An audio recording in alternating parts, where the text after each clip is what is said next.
Hi everyone. Today we're reviewing Noise. If you like this video, please leave a like. Also comment what you want me to review next. This is going to be a short little review today, and this game really didn't have a lot that I could comment on without giving away too many spoilers, so I'm sorry if it's a vague video. But remember to check out horrorreview.com. It's a review group that I'm a part of. We're posting stuff about 3 to 4 times a week. I left a description down in the link, or the link in the description below. The game was developed by Talent Place and produced by Kishmish Games. The game involves a radio amateur at the end of the Soviet Union era. The radio amateur discovered a unique and strange frequency and decided to go investigate. The antagonist of the game is basically kind of like a shadow that reacts to everything you do, including the turning on or off of a light switch or moving around, everything. Your object is obviously to avoid the creature and hide. I thought the first chapter was incredibly dull and boring, but it seemed to be the case with most games nowadays.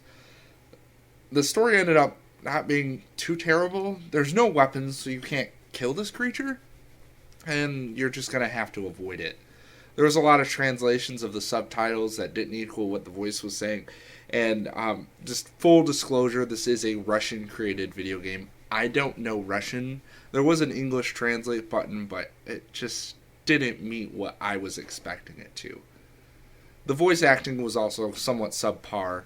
I don't know who was voicing this, but it didn't meet my standards at all. I know my standards are pretty high when it comes to video games, but I just thought it was kind of dull and boring, dry. I know there's this game developer's Russian, as I said, so it could be as simple as a communication barrier, but it seemed more like they were reading from a script than anything, and just being as monotone as possible about everything.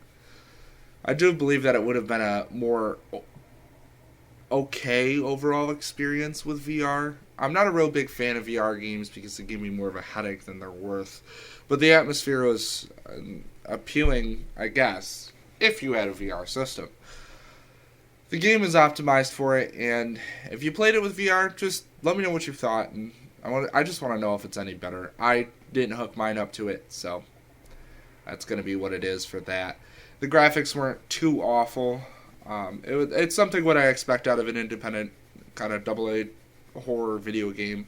Although I didn't find it really scary, more than just creepy in some instances. It's just, I'm not into the games where you continuously have to hide all the time, except for like Outlast or something like that. Those types of games are okay. There's a lot more interaction. I think that's what these developers were trying to go for, but it just fell short. Overall, it's only $2.99 on Steam, so I guess if you like games where you continuously hide all the times, you may be into it. I just did not care for it. For me, I'm just going to have to give it a pretty low rating, simply because I didn't like the voice acting of it, and I'm just not into this type of video game. So for me, it'll be a 2 out of 5. Thanks for watching. Remember to subscribe.